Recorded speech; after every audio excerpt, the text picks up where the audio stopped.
Grand Maester Mellos has made quite a stir so far in the first 2 episodes of The Hot D, whether from his ineffective healing methods, consulting moonstones, overseeing the death of Queen Aemma, plunging his hands in the maggots, or just generally being a toady for Otto Hightower and the small council. Mellos is not gaining a lot of fans. The big question about Mellos though, is he just generally a bad healer and agrees with Otto a lot? Or is he being an intentionally bad healer and has a Pycelle-Tywin relationship with a love for Sir Otto Hightower? Is there a conspiracy at play with the Grand Maester?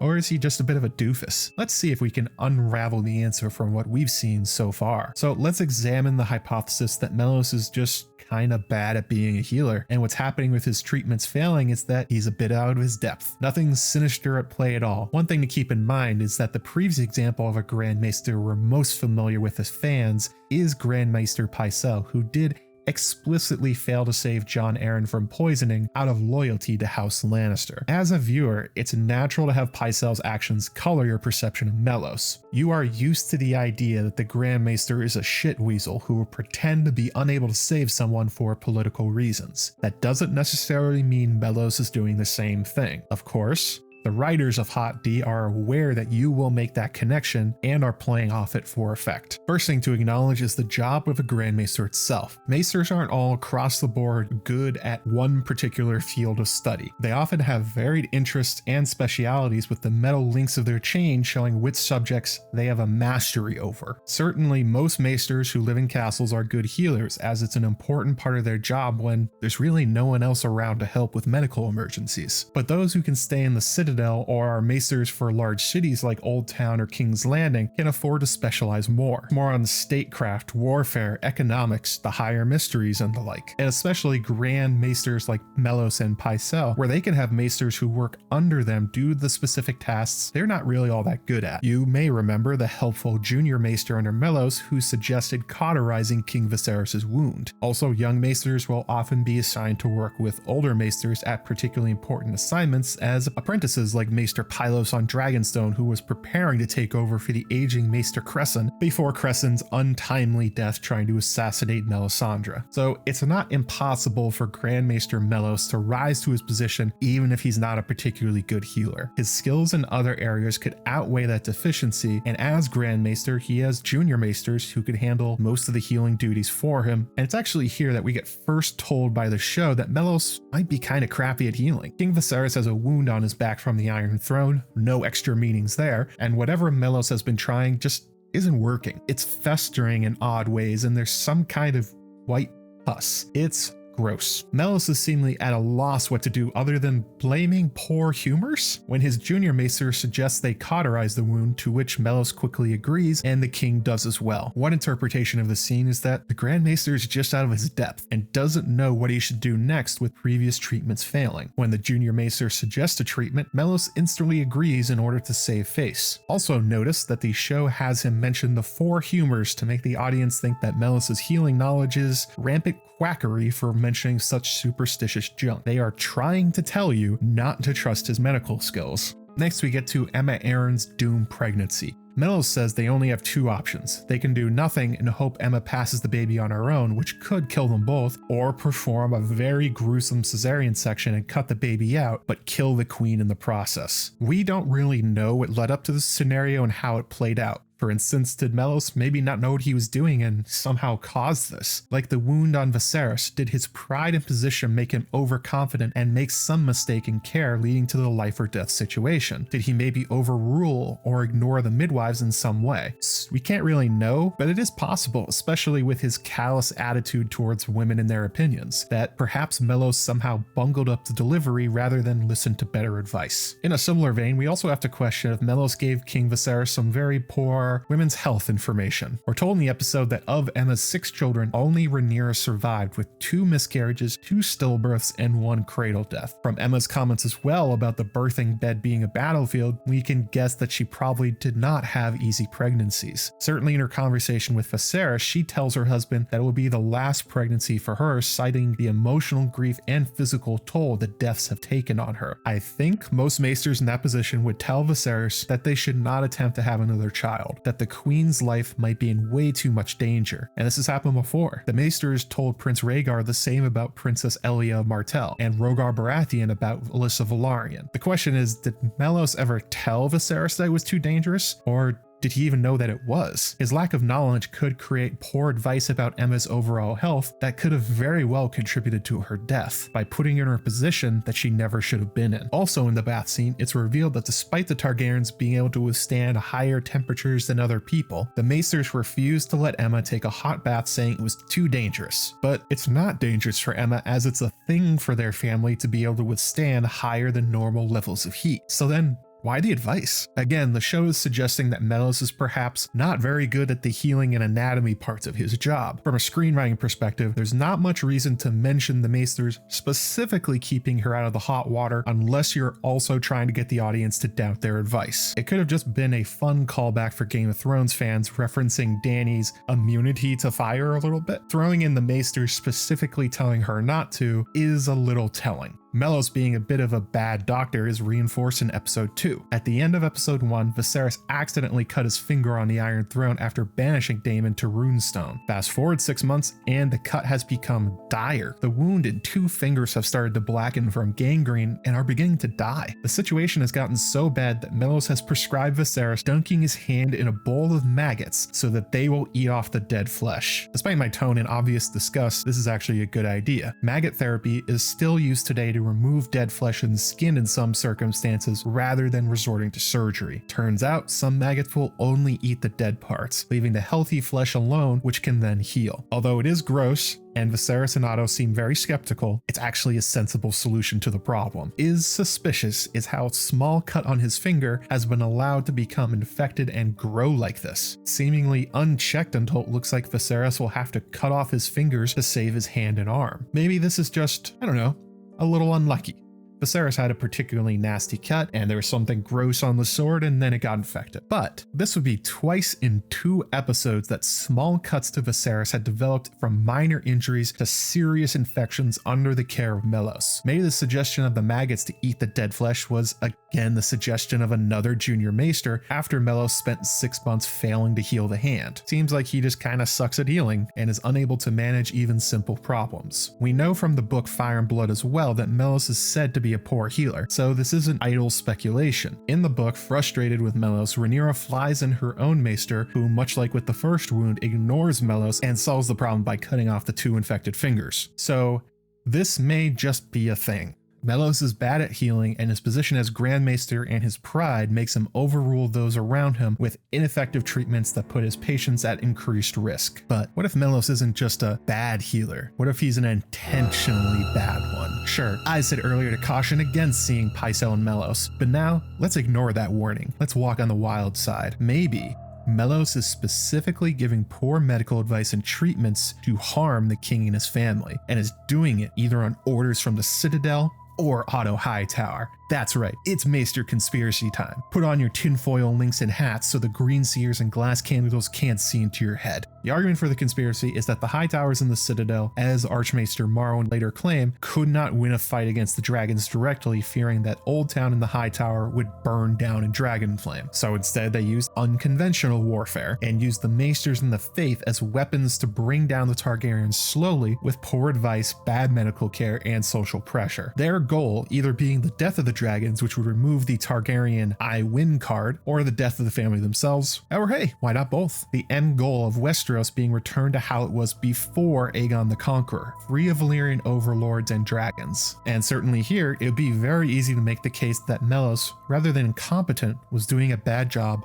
on purpose. With that back wound, maybe it wasn't pride that made Mellos agree, but instead being called out on an obvious course of treatment he was purposely not doing, allowing the correct treatment to go through only when it becomes suspicious to not agree. Perhaps he allowed the finger cut as well to get infected and fester, hoping it would get worse to hurt Viserys in much the same way, only agreeing to the maggot treatment after 6 months of pretending to actually try and treat the infected fingers. Dastardly. Certainly during this time, the Targaryen family has dwindled quite a bit. At the start of the show, there's only 5 living direct members of the clan, 6 if you count the maybe alive Archmaester Vaemond, and several more half Targaryens in Laenor and Laena Velaryon. And then there's some assorted cousins and bastard children, they're mostly in Essos. It's possible that the realm is only a few botched medical treatments and accidents on horseback for Westeros to be free from their conquerors directly, and possibly cause the total collapse of the Valyrian occupation. On a more personal level, this could again be a Tywin and Pycelle situation, or a Tywin sitch, where Mellos is doing the bidding of Sir Otto and House Hightower. The Maesters themselves are based in Old Town, ruled over by Otto's brother,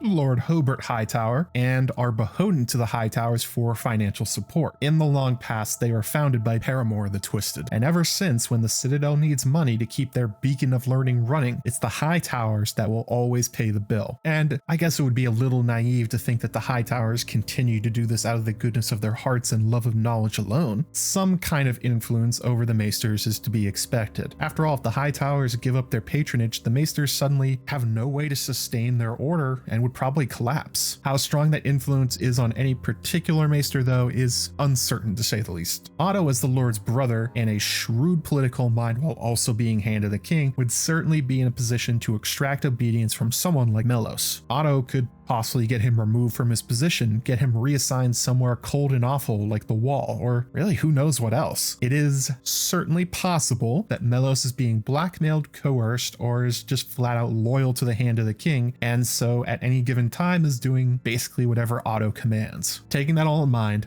the main problem here is motive. Sure, maybe the Maesters are trying to get rid of the dragons and the Targaryens, but they really don't seem to be doing a good job. Since the conquest started, only 3 dragons in Balerion, Meraxes, and Quicksilver have died, while their numbers have been multiplying quickly. Eggs are being laid and hatched, pretty regularly. As well, the Targaryen family had unexpectedly shrunk in recent years with the death of Princes Aegon and Balon, but had also previously grown rather quickly. The Targaryens could easily repopulate the family quote-unquote tree, as it were, fairly easily within a generation or two. Focusing specifically on Viserys, Otto would have no motive for wanting the death of the king in these early episodes. That may change later, but in these time frames, not a chance. Otto is terrified that Viserys' heir, his brother Daemon, would come to the throne. He has focused most of his effort to get the rogue prince removed from succession at all costs, even resorting to encouraging the king to place Rhaenyra as his heir. If Viserys died of a wound in his back, you know who assumes control? Daemon, otherwise known as Otto's worst nightmare. And in episode 2, we pretty much have the same scenario. If Viserys dies from a weird hand wound, Rhaenyra is the heir, but there's a real possibility that Daemon could push his claim by force or by coercion over his niece and become king, possibly even marry her if Rhea Royce meets an untimely demise. And with the added wrinkle that Otto is trying to get Viserys to marry his daughter. He's hoping to have a royal grandchild to take the throne eventually from both Rhaenyra and Daemon. He doesn't want Viserys dead. He wants the king alive and well to produce many Hightower grandkids. An infected back wound and a rotting hand is the exact opposite of all of Otto's goals. Also keep in mind Daemon's quip about how Otto is a second son with nothing to his name. That's true. He is not Lord Otto, he is Sir Otto. No holdings, no soldiers, no vassals. All of Otto's power, influence, and wealth comes solely from his iron grip on King Viserys and the small council. If Viserys dies, Otto loses that relationship and highly likely any influence at court, no matter if it's Rhaenyra or Daemon who ends up the next monarch. There's certainly no love lost between the rest of the Targaryen family and Sir Otto. He would be on the first cart back to Old Town once the crown changes hands, and if that's all that happens to him, he would be lucky. Mellos is in much the same position. Grand Maesters have had a habit of dying, particularly under the reign of Maegor the Cruel. Mellos has a cushy job in King's Landing, an agreeable and level-headed king, and a hand of the king that he seemingly works well with. This is pretty much going great for Mellos. Any change in that with the death of Viserys threatens his personal lifestyle and influence, the same as Otto. Also, Viserys has a good relationship with House Hightower through Otto, so it's not like the Citadel would want him gone like they would have Maegor the Cruel, especially since Viserys is averse to war and not likely to order one of his family to fly down to the Reach and light up Old Town. There's not really any pressing reason for his death. Viserys is a pushover, and let me tell you, Old Town loves a pushover. So in the case of Viserys' wounds that are festering, in my estimation, until I am proven wrong by a future episode and this video looks foolish, I do not think that Mellos is doing an intentionally bad job on Viserys' wounds. While he has opportunity, there's no real motive at this point to take out Viserys from Mellos personally, Otto Hightower, or the Order of Maesters, except this kind of vague conspiracy about taking out Targaryens. Quite the opposite. Viserys is a perfect monarch for all their purposes, and killing him would only cause chaos that group would be unlikely to benefit from. Mellos is innocent on the charge of trying to kill King Viserys. I find him a dumbass. However, Queen Aemma is another matter entirely. Otto Hightower has one big reason to want Aemma to die, and that reason is his daughter Alicent. Otto is at the height of his power and influence at this very moment. Viserys and he are thick as thieves, with Viserys even calling him Dear Otto.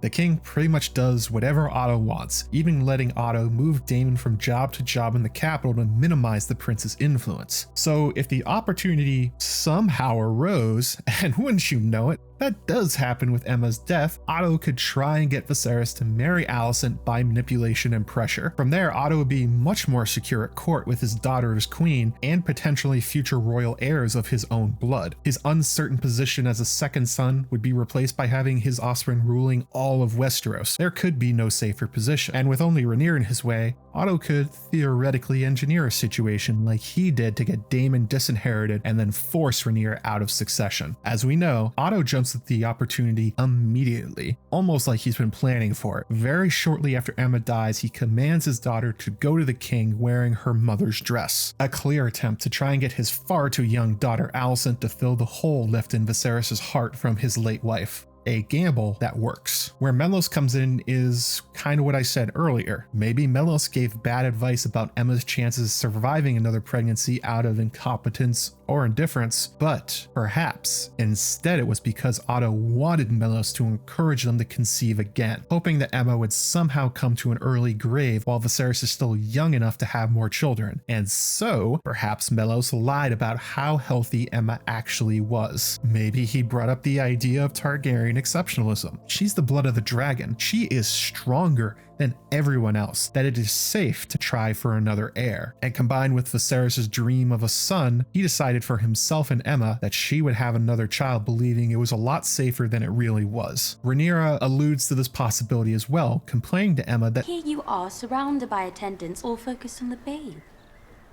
Someone has to attend to you. no one seems to care how she's doing during the pregnancy. All the maesters and midwives are instead focused on the health of the baby alone. That is a clear message from the writers to you, the audience, to question the care Aemma is getting. There's also the chance I mentioned before that somehow Mellos bungled the delivery itself, either by ignoring the midwives or making some intentional mistakes. That does seem a bit far-fetched, as the showrunners in interviews have given no hint that Mellos was lying about Aemma's deadly predicament with Prince Balon. You can also hear Balon cough worryingly while ominous music plays,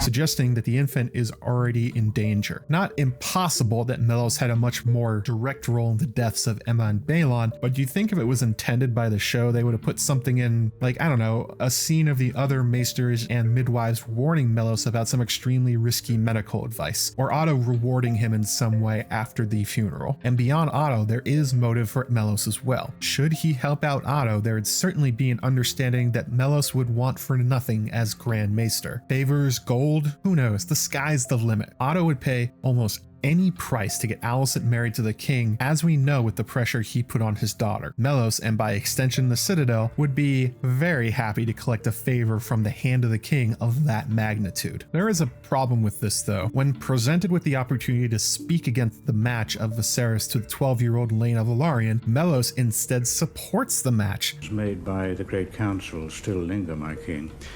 A match with their daughter would go a long way towards sealing the breach. And uniting the two great Valyrian houses would certainly signal unity throughout the realm and beyond. That is not the advice of somebody who's looking to take out the Targaryens, nor someone that's trying to help Otto Hightower. The look on Otto's face says it all. He is clearly aggravated that his usual toady Mellos is speaking out in favor of a marriage that would get in the way of his plans. And Mellos notices Otto's disapproval, sneaking glances back at the hand. It would be pretty strange if Mellos helped Otto with getting rid of Ariane, only to then stand in the way of the marriage Otto would be obviously scheming to get. In the matter of Ariane, I am forced to declare Mellos sus. The decision for Aemma to have another child after all of her issues seems, pretty unwise and potentially dangerous based on precedent from the books, although we don't really know what, if anything, Mellos may have said there. The comments of Rhaenyra, though, are very interesting, with the show informing the audience that maybe something is wrong with Aemma's care, which would obviously be Mellos' fault. And Otto Hightower absolutely benefits from Aemma's death, instantly seizing on the opportunity like he knew it was coming and succeeding in getting Viserys betrothed to Alicent in 6 months flat. Combine that with Mellos and Otto almost always in agreement and the possible influence from Old Town, you can see how Mellos may have aided Otto's ambitions. On the other hand, it's a really tough question why Mellos would help Otto kill a queen and then turn around and work against planned Queen Alicent by advocating strongly for Queen Laena instead. And Aemma's poor care could just be a running pattern of a maester who seems, pretty bad at his job of healing. And it's also a really poor hit on Queen Aemma, as there is no guarantee that she would get pregnant again, nor that she would die during it. If you truly wanted her dead, there would be easier and far more reliable ways to get it done, like poisons or accidents like falling off horses. It's a crazy gamble to take, and that is why I consider it suspicious, but not definitive. But what do you all think? Is Grand Maester Mellos a killer like Pycelle, letting members of the royal court and family die to serve the whims of Hightower and Sir Otto, a grey rat and a killer of dragons? Or is he just kind of a bit of a doofus maester who didn't study too hard to get his silver link and is instead much better at other scholarly disciplines to get his job? His poor medical decisions and treatment actually just an accident of a really bad healer in over his head? Let me know in the comments, preferably before we learn in a future episode when Mellos confesses to all of this and I look quite the fool for making this.